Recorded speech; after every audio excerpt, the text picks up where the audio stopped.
अल्हम्दुलिल्लाहि रब्बिल आलमीन वल आक़िबतु लिल मुत्तक़ीन वस्सलातु वस्सलामु अला सय्यिदिना व मौलाना मुहम्मदिन व आलिहि व अस्हाबिहि अजमईन। अम्मा बअद फ़अऊज़ु बिल्लाहि मिनश शैतानिर रजीम। बिस्मिल्लाहिर रहमानिर रहीम।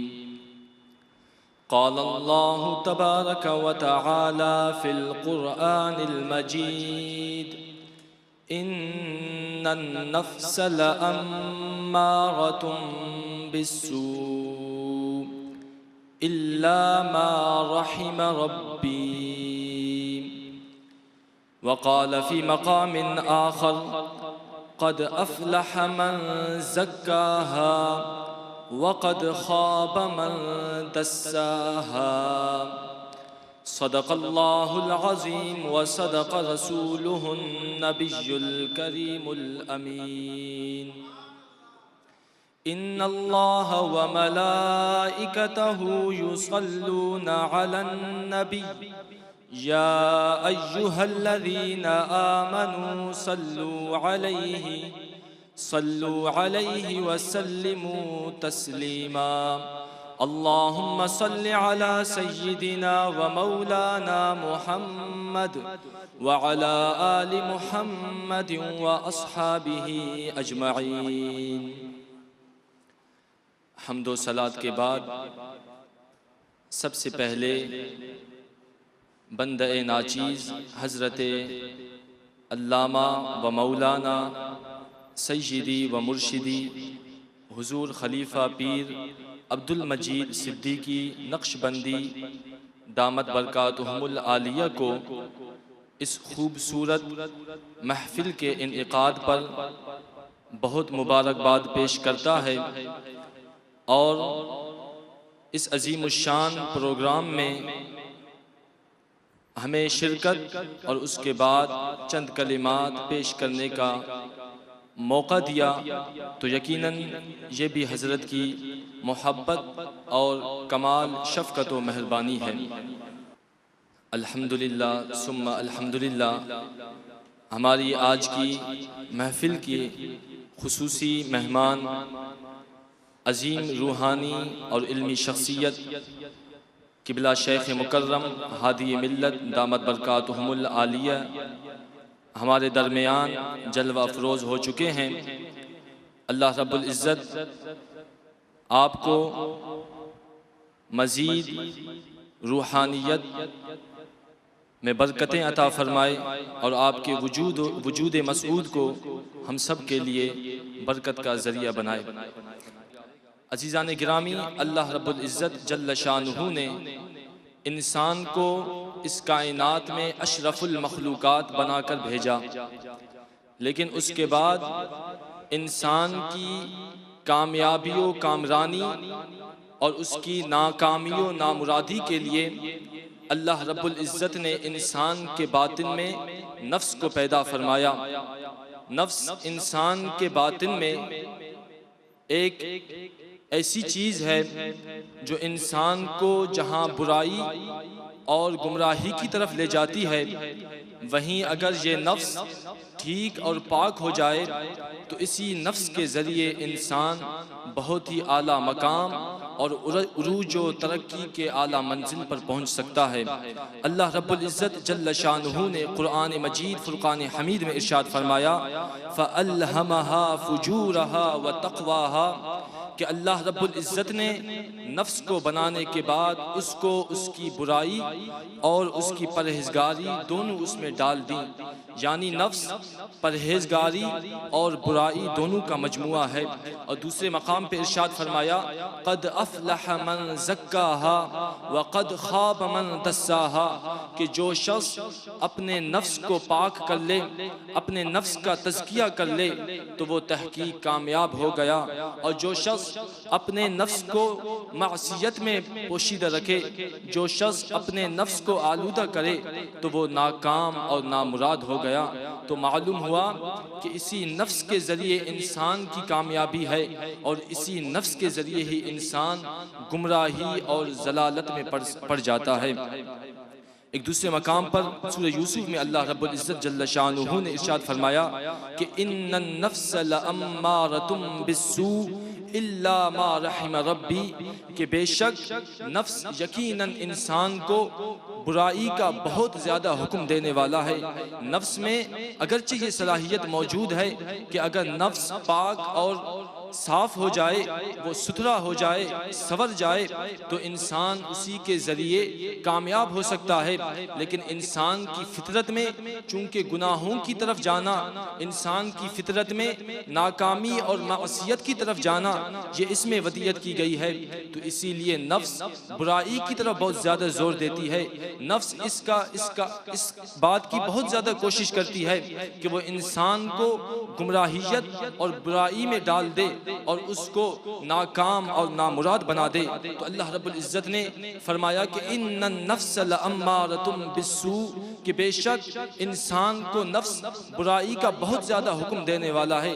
इल्ला मा रहिम रब्बी, लेकिन वो लोग जिन पर अल्लाह रब्बुल इज़्ज़त की ख़ास रहमत हो, वो लोग जो अल्लाह रब्बुल इज़्ज़त की रहमत के साए में हो, तो वो नफ्स की बुराइयों से महफूज होंगे। नफ्स उनको बुराई का हुक्म नहीं कर सकती।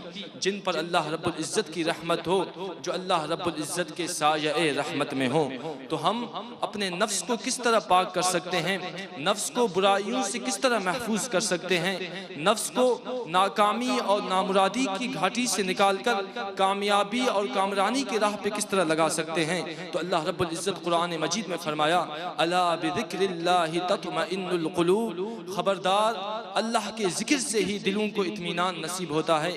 अल्लाह का ज़िक्र, अल्लाह रब्बुल इज़्ज़त की याद और उसकी मारिफत, ये एक ऐसी दौलत है कि जब इंसान का बातिन याद इलाही में मसरूफ़ हो जाए, इंसान का बातिन याद इलाही में मुस्तग़रक़ हो जाए, इंसान हर वक्त अपने रब की रज़ा और उसकी याद में मसरूफ़ हो जाए, तो ये रब का ज़िक्र और उसकी याद इंसान के बातिन को पाकीज़ा करेगा।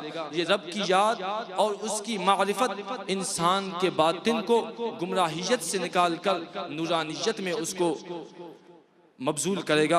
तो इस आयत मुबारक से मालूम हुआ कि नफ्स की पाकीज़गी का जो बुनियादी ज़रिया है वो अल्लाह रब्बुल इज़्ज़त का ज़िक्र है। दूसरे मकाम पर इरशाद फरमाया, इन्नस्सलात तन्हा अनिल फ़हशाइ वल मुनकर, कि बेशक नमाज बुराई और बेहयाई के कामों से रोकती है। तो इस आयत मुबारक से मालूम हुआ कि अगर हम नमाज पढ़ेंगे, गौर व खौज़ के साथ नमाज पढ़ेंगे, शौक़ के साथ नमाज पढ़ेंगे और अल्लाह रब्बुल इज़्ज़त की याद और उसकी मारिफत में मुस्तग़रक़ होकर नमाज पढ़ेंगे, अपने रब के सामने रुकू और सुजूद करेंगे, दिन में 5 वक्त मस्जिद में हाजिर होकर अपने रब की इबादत करेंगे, तो ये नमाज एक ऐसी दौलत है जिसके ज़रिए इंसान के बातिन में पाकीज़गी आ जाती है, इंसान का बातिन पाकीज़ा हो जाता है और इंसान के दिल को सुरूर और इत्मीनान नसीब होता है। और इसके बाद जो अहम मरहला है जिसके ज़रिए हम अपने नफ्स को पाकीज़ा कर सकते हैं, अल्लाह रब्बुल इज़्ज़त का ज़िक्र ज़रूरी है, अल्लाह रब्बुल इज़्ज़त की इताअत और उसकी इबादत ज़रूरी है। लेकिन इस इबादत की लज्जत और इस इबादत की हलावत व चाशनी हमें उस वक्त नसीब होगी जिस आयत मुबारक में अल्लाह रब्बुल इज़्ज़त ने इरशाद फरमाया कि वस्बिर नफ्सक मअल्लज़ीना यदऊन रब्बहुम बिलगदाति वल अशी, कि ऐ मुसलमान, ऐ मोमिन, अपने नफ्स को, अपने आप को उन लोगों के साथ मजबूत कीजिए, अपने नफ्स को उन लोगों से मानूस कीजिए जो सुबह और शाम अपने रब को याद करते हैं, जिनकी ज़िंदगी का मकसद अपने रब की याद और उसकी मारिफत है। यदऊन रब्बहुम बिलगदाति वल अशी, कि वो सुबह और शाम अपने रब को याद करते हैं। तो यही वो अल्लाह के नेक बंदे हैं, अल्लाह के महबूब बंदे हैं, जिनकी ज़िंदगी का मकसद अपने रब की याद है, जिनकी ज़िंदगी का मकसद मकसद अपने रब की रज़ा है, जो हमेशा अपने रब को राज़ी करने की फ़िक्र में होते हैं, जिनकी ज़िंदगी का हर काम अल्लाह रब्बुल इज़्ज़त की रज़ा और उसकी खुशनुदी हुसूल हासिल करने के लिए होता है। वो अपनी ज़िंदगी में जो कुछ भी करते हैं मकसद रब की रज़ा होती है।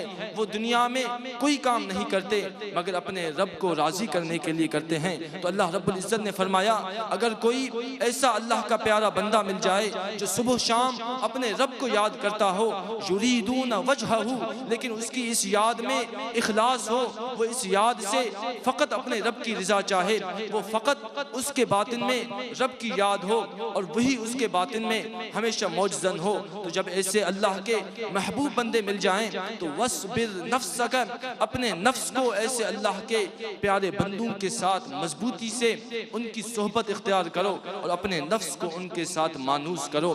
तो यही अल्लाह के वो प्यारे बंदे हैं जिनकी नज़र और जिनकी तवज्जो अगर हमारे बातिन पर मबजूल हो जाए, अगर वो अपनी निगाह करम से हमारे बातिन पर तवज्जो फरमाएं तो हमारे नफ्स की तमाम शरारतें पाकीज़गी में बदल जाएं, हमारा नफ्स अम्मारत से निकलकर रादिया और मर्दिया के मंजिल पर पहुंच जाए। निगाह करम है जो एक इंसान के बातिन में जब पड़ जाती है तो इंसान को नाकामी और नामुरादी से निकाल कर कामयाबी और कामरानी के राह पर गामजन करता है। अजीज़ान गिरामी, तो ये अल्लाह के नेक बंदे बहुत बड़ी गनीमत हैं, लेकिन एक बात ज़रूर याद करना कि वलीउल्लाह वो है जो हर वक्त अपने रब की याद में मुस्तग़रक़ हो और वो इखलास की सिफत से मुत्तसिफ हो, उनका हर काम कुरान और सुन्नत के मुआफिक हो, हर काम में वो शरीयत की पासदारी करते हों। अगर कोई शख्स शरीयत का पासदार नहीं है, वो कुरान और सुन्नत का इल्म और अमल उसमें नहीं है,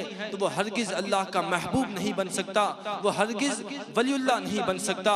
वलीउल्लाह वो है जो कुरान और सुन्नत का इल्म रखे और कुरान और सुन्नत के मुआफिक अपनी ज़िंदगी बसर करे। अफसोस हम इस मुआशरे में देखते हैं कि ऐसे बहुत से लोग पाए जाते हैं, न वहाँ कुरान और सुन्नत की तालीमात हैं, न वहाँ शरीयत की पासदारी है, न वहाँ सीरत और सुन्नत की पासदारी है, लेकिन लोग उनको वलीउल्लाह समझते हैं, लोग उनको रूहानी पेशवा का मर्तबा देते हैं, लोग उनको मुर्शिद और मुरब्बी समझते हैं। तो ए मेरे अजीज, मुर्शिद और मुरब्बी वो है जिसका नफ्स पाकीज़ा हो, नफ्स उसका मुतमईन न हो। अल्लाह वालों की पहचान यह है कि उसका बातिन याद इलाही से मुनव्वर हो, न ये कि ज़ाहिर में वहाँ पे हुजूम हो। ज़ाहिरी हुजूम और ज़ाहिरी रोब दबदबा विलायत की पहचान नहीं है, बल्कि विलायत की पहचान बातिन की नूरानियत है, बल्कि विलायत की पहचान नफ्स की पाकीज़गी है, बल्कि विलायत की पहचान अंदर की नूरानियत और अंदर की खूबसूरती है। तो ए मेरे अजीज, जब भी किसी वली कामिल को देखें जिसका बातिन नूर हक से मुनव्वर हो और ज़ाहिर कुरान और सुन्नत की तालीमात के मुआफिक हो, तो अपने आप को उनका गुलाम बना लो, अपने आप को उनका मुरीद बना लो और उनकी सोहबत इख्तियार करके उनके फुयूज़ात और उनके बरक़ात से अपने बातिन को मुनव्वर करो।